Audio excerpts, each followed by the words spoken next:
Okay, everybody, for this next demonstration, we're going to work on the stamp print.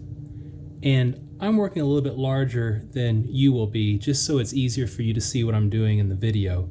But I've got about an 1.5 inch square here.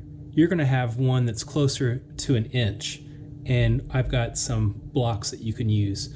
What we'll do is we'll carve the stamp, and then we'll pause to glue it onto here so that when you go to print it, your hands are further back away from the inked block and you won't get your fingers dirty, and that won't transfer to the paper. So if you remember from the Canvas page, what I was working with was this image right in here. This is a Indonesian batik print. And I liked it because of its repeating pattern, 50% black and white, geometric organic shapes. So this is the one that I'm going for, and I'm going to be transferring that to this piece right here. And I suggest you use a Sharpie and not a pencil, because the detail that you get with this is about the same detail you'll be able to get when you're carving with these tools. So what I'm going to do is I'm going to do the best I can to get this shape to happen. There's a X in the middle, and I'm going to be making marks for everywhere there is going to be ink. There's a triangle on this side, a diamond on this side. There are V shapes going up and V shapes going down. There's an interior block. There's a ellipse shape on one side, on the other side.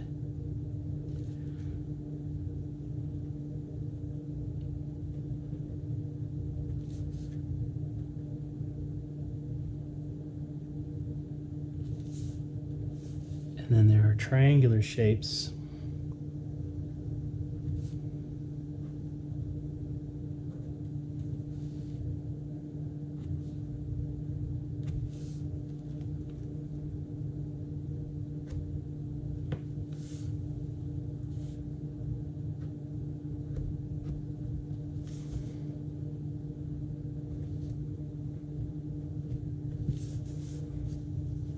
And then there are sort of dot shapes that are inside each of these ellipses.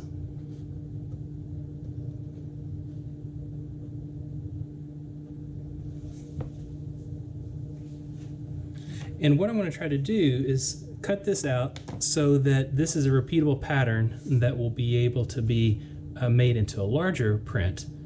And before I start to cut on it, what I'm going to do is I'm going to go ahead and transfer it to the paper. And we use this 9x12 Bristol paper. It's a nice, crisp, white, hard surface. And I'm going to center it and then just very lightly draw out where the other elements go.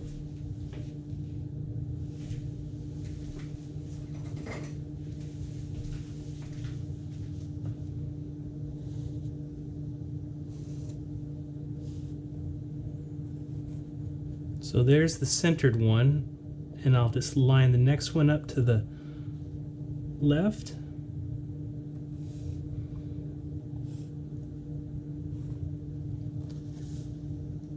To the right.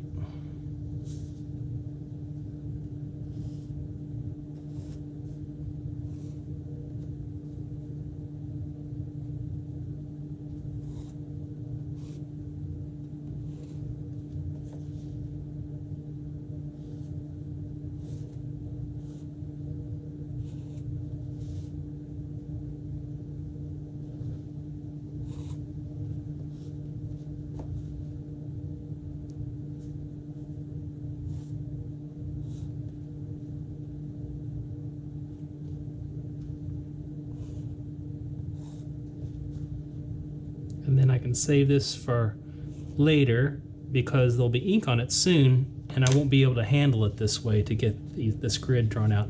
You can make yours larger too if you'd like. So to cut the print, we're going to use this bench hook, and I provided each one of you with a bench hook. This keeps the print pushed against the far edge of the back, and it keeps your fingers from having to hold on to it all the way around, and you're able to just hold onto the back to keep it sturdy and then be able to cut away at the linoleum. So the linoleum has this woven side that holds it together and this sort of spongy material right here, and that's what we'll be cutting away. Anything we cut away will be white, and anything we leave raised, like if you remember from the frottage, will transfer the ink to the paper. And so raised areas will be black, cutaway areas will be white.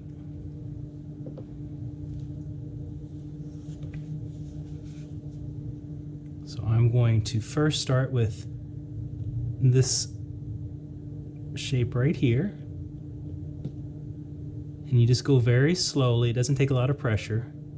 And then when you get to the end of a cut, what I do is I lift up and I turn just a little bit and I can pull that away. Okay.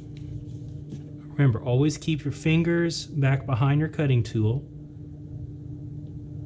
Cut with just enough pressure to go down to the surface so you've got the same thing as the frottage. Up and to the side, and that comes out of the way. Now, just real quickly, you can see what this is going to look like. So I've got my rubbing, so this is just like with the frottage. So this was what I was able to cut. So you don't see it so easily in the print, but that's why we have the tracing paper, so we can see how this works out. And my cut's edge right up here is not exactly perfect. I can see a little bit of a spot there, so I can clean that up, but I'm not too worried about all those details right now. So I'm just going to go through and I'm going to just cut out all of the parts.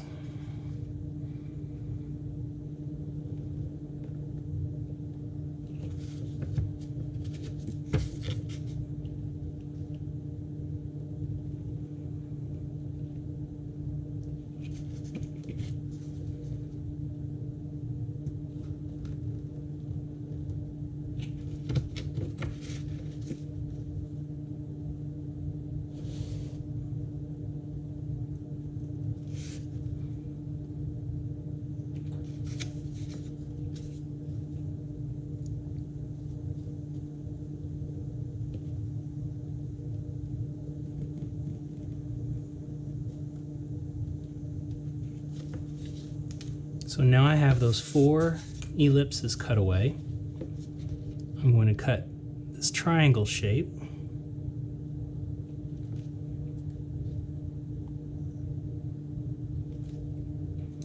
And I'm concentrating on the assignment that's supposed to be 50-50, so I don't want there to be more white than black ink. So I may leave just a little bit more on there than I originally drew.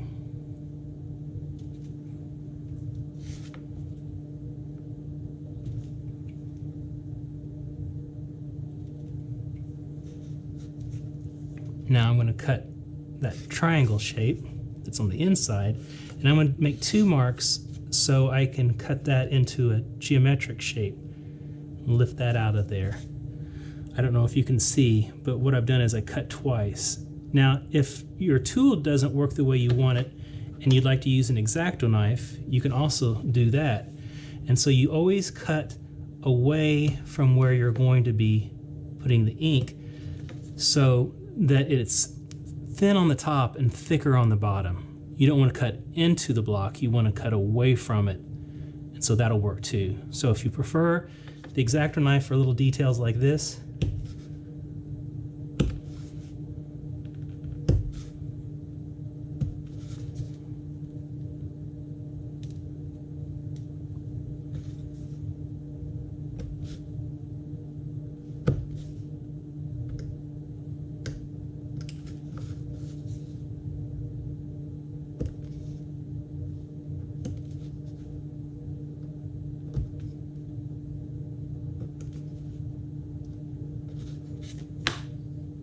And then there are all kinds of different points in the set. Now I've got these all in handles just so it's faster for me to show you.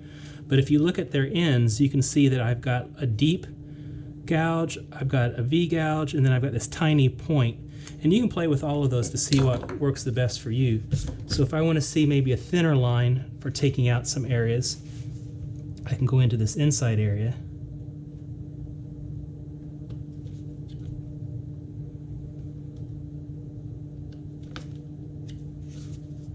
And you want your cuts to be relatively smooth.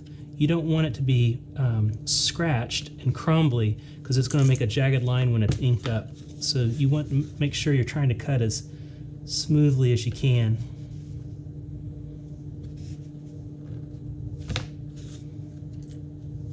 Remember, your hand's always at the back, because if you slip, your tool won't stop until it hits something, and you don't want that to be your hand.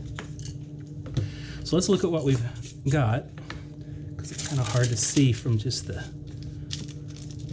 And you don't want your paper to move when you're doing your rubbing. You want it to stay in place, so you have to keep your hand holding it.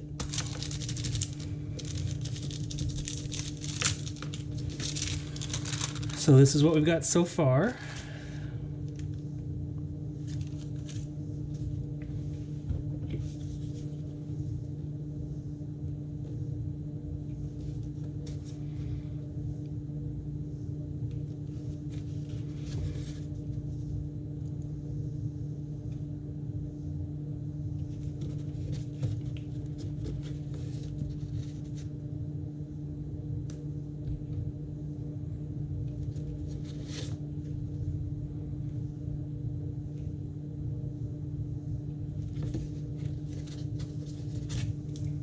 And then there are these little white shapes inside each one of these.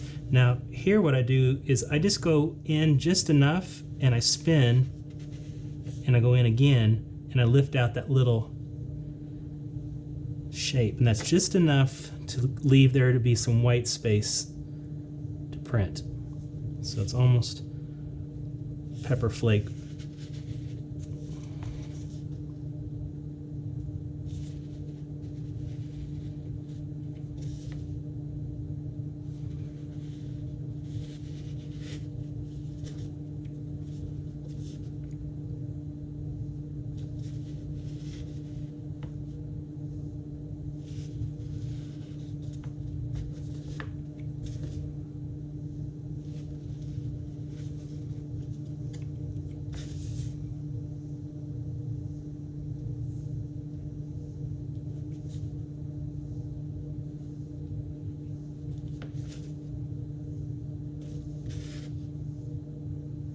And since I'm just spinning them, it's not so dangerous. I'm not pushing towards my body, I'm just spinning it. So I know my fingers are getting kind of close to it, but I'm not pushing the tool.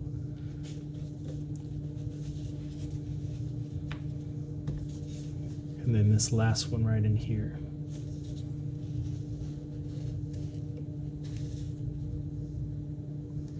Now if you cut too much, you can't glue this back. There's no Command Z in this process. So just go slow. You can always cut more.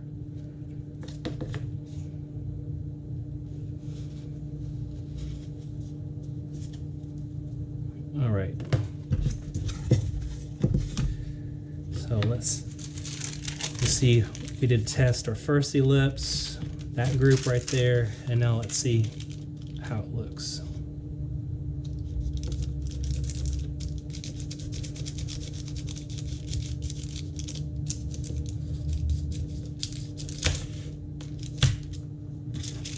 All right, so we have curved lines, straight lines, small lines, long lines, roughly 50-50, wouldn't you say?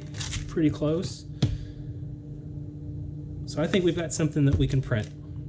All right, now at this point what I'd have you do is glue this to the block and put some weight on it. Put something heavy to hold it down.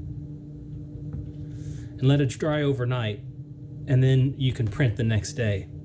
for the sake of this demo, I'm just going to go ahead and print with this. I'm going to get my fingers a little bit dirty and you'll see the advantage of having this. But when you go to do yours, you'll be able to hold it from the back like this and be able to ink it up and print it. Yours will be about this size. So, okay, so carving, use the bench hook, cut away from yourself, be careful. Keep cleaning as you go, because all of these little pieces will get into your ink somehow and make little, it's like static, make little dots. So try to keep things clean as I go. And you're gonna think that I'm kind of crazy just how much I want to keep things clean. So each one of you have purchased one of these, but I've given you one of these or donated one of these long enough for the class so you can use this. This is just a bake pan. And what this does is it keeps all of your ink in one place. You don't have to use this, but I find that this is an easy way for inking and also for cleaning up later. Kind of everything kind of stays in one spot. And then you'll have some vegetable oil, just some cheap vegetable oil to clean up, because this is a oil-based product. And I don't want you to use anything really harsh like gasoline or thinner. All you need is this vegetable-based product, and that way nobody will get accidentally poisoned, or if there's any chance that you're pregnant, it would hurt the fetus. This is all pretty safe. Now, when you get your can of ink, there may be a piece of tape over it. I'm not sure exactly how it's going to come, but what's going to happen is the top of it will start to dry out over a long period of time. So rather than digging way down into it, what you want to do is you just want to skim off the top. And when you skim off the top, you leave a flat layer. And what that does is that keeps this from crusting up a whole lot and making it so you waste a lot of ink. So try not to dig in, try just to scrape off the top a little bit, and it's not going to take very much ink at all. I might not even need this much ink to do the stamps that I'm going to show you today. But I'm going to put a little more out here just so it's easier for you to see in the video. It doesn't take very much, the ink goes a long way, and it doesn't go on thick like paint does. It has to go on super, super thin. So we're going to evenly distribute the ink across this roller. This roller is about 4 inches or so. So I want to make a little line here that's about the same width as the roller. And in a small area right here, so I still have room to set my materials down, I'm going to spread the ink out across the roller. So make sure everything's clean. You don't want little bits of sawdust in anything. And you go across and you lift up, go across, lift up until it's evenly distributed.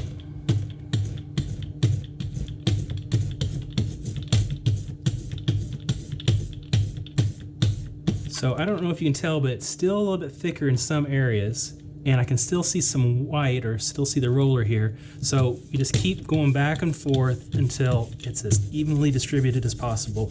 And it's okay to take a little bit of time doing this.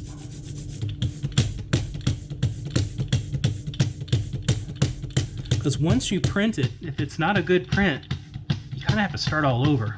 And there's going to be a little bit of a learning curve to this.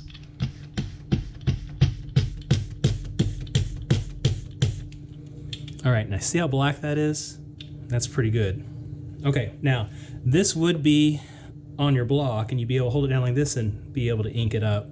But I'm gonna do it another way just to make it so you guys can see how this happens. Set this down here like that. And just like in the roller where you were seeing some of the white, you want to make sure that everything on the raised side is black. Otherwise it'll come out really gray.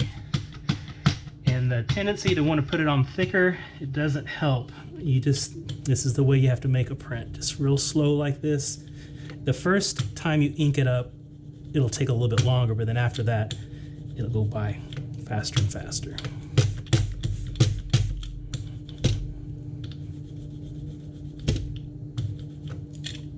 Okay, so I'm going to pick up my block. I'm going to move my ink over to the side. I'm going to grab my paper, and then you will be able to hold your hand up and with a lot of dexterity be able to set that down right in the right spot. It's going to be a little bit harder for me, but I'm going to put this down. And you're just going to push it down once evenly and make sure you have strong contact everywhere.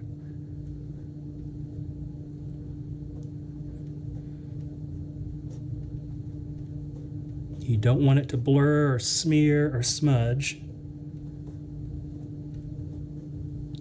Okay, I'm going to see if this works. And I'm going to hinge, lift it off, and then lift it up. And there it is. Okay, so it's got a little bit of the feel of the print that I was working from. So I'm emulating it. I'm not just copying it. And what I'm going to do is I'm going to then print it out on the rest of these areas, and I'm going to try to stagger it so I've got my, almost they look like eyes going vertical here, so I'm going to have them go horizontal.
Okay, and here's my print.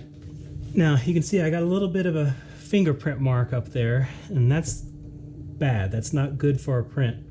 I'm gonna let that dry for about 3 or 4 days, and then I'm gonna see if I can erase it up. But the ink will take about 4 or 5 days to totally dry so it doesn't smear. So you want to put this in a place where it doesn't get brushed against, or don't put anything on top of it. So I would use the outside edges and tack it up to a bulletin board or someplace so it can dry, and just leave it alone for a while. Then you can come back and erase away some of your pencil lines, and I'll show you how to sign that. All I want you to do for this one is just do a single print. And as we go on, we're going to be doing editions where there'll be multiple versions of the same one. We kind of did that with this one print. And you can see that some of them came out a little bit better. This one didn't come out quite so nice. And so I think what I just need to do is make sure I have plenty of ink on it. I can see I do get some good black up in there, but there's some other spots, especially in the middle, where it's coming out just a little bit speckled and grainy and not quite so nice. Now, I'm liking this little square or this little X shape that's happening in the middle. And that's one of the things with tessellation you don't see always when you first do it. And the fact that they don't quite line up, if I were to do this again, I'd try to make sure that I'd have each one of those perfectly lined up. I might also do it on a computer and then transfer it onto here that way. That would be another way to be a little more exacting. This one looks a little more handmade, but that's sort of what I like about this one. So that's how we're doing this assignment. Now, you might think you're finished, but no, you're not, because now you've got to use these tools again in the future. And so you've got to make sure you clean things up really well. Now, I worry that people think I'm a little bit too fussy about all of this, but I'm going to try to show you a way so you don't have to work any harder than is absolutely necessary. So don't put any vegetable oil on right away. See how much you can just clean just with paper towel. Okay, so you want all of this ink. You see how there's some on the side of it as well? So you want to make sure you get all of the ink off of here, and watch that you don't get the handle. That's why this bin is kind of nice. Make sure you don't transfer it off with your fingers or with your the handle. And then what I do is I put this down right on top of here, and I work the two against each other, and I slide it just a little bit. And what I'm trying to do is trying to get as much ink off of here and as much ink off of the pan as I can before I even put the vegetable oil on. And you can see where I went over. Now I'm going to leave this alone. I'm just going to let this dry the way it is. If it were really goopy inky, I'd probably clean it off a little bit, but that amount I'm not going to worry about. All right, so you see how much ink I've got off already? I'm just going to go one more pass on my Baron.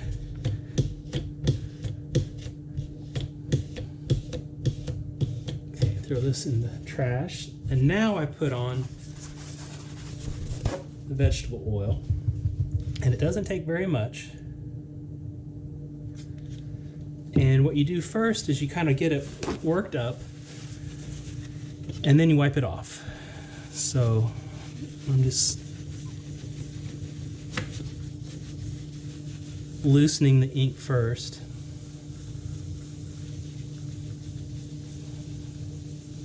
See, I'm not pushing very hard because I just don't want to push the ink around. I want to loosen it. That oil will loosen the molecules of the ink and help it lift off the aluminum.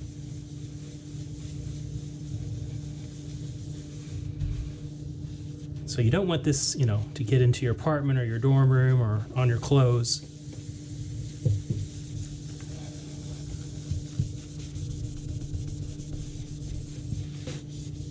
Okay, so that's 90% clean. I'll come back and do another clean. But this guy's still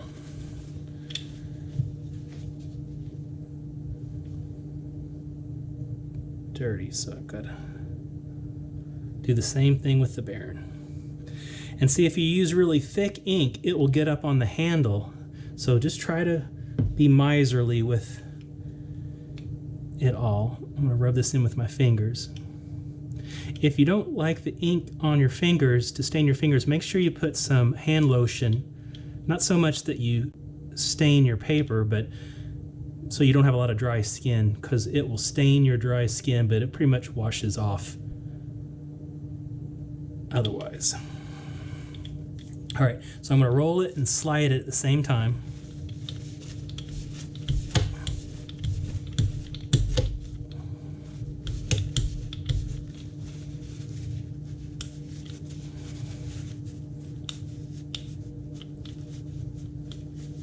And you won't get it back to as clean as it was when you bought it. It doesn't have to be that clean. But if this dries on here, that ink dries on here, you'll never be able to get ink to go down in an even flow again. It's always going to be bumpy. And you'll always have little spots on your print that show or that sort of bumpy quality of the ink that dried on there. All right, So I said that this was 95% or 90, this is 90 and 95%, so I'm gonna do one more cleanup with paper towels. And I wanna make sure my hands don't transfer ink over, so I'm gonna also be working on those just a little bit, and then later I'll clean my hands. I use a little bit of laundry detergent, and that helps get some of it off. Sometimes it'll stain just a little bit and it'll go away. Watch that you don't get under your nails. All right.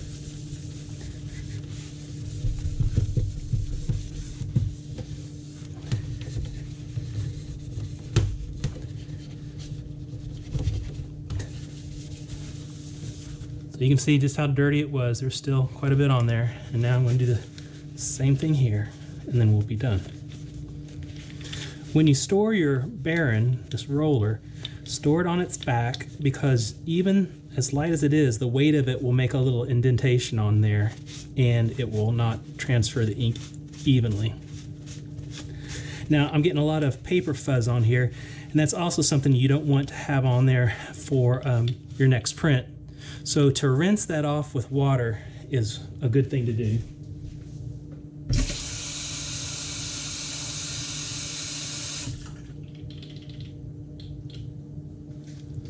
So I've rinsed off the paper excess, everything's clean here. My palette knife is clean again, and I don't have any ink coming out from around my can of ink. So I'm good to close down the shop, so to speak. Let this dry on its own, and then we will continue with our next print in the next assignment. All right, good luck with yours, and we can Zoom discuss if you're having any problems or questions. Remember, keep your hands back as you use these tools. They are sharp. All right, thank you.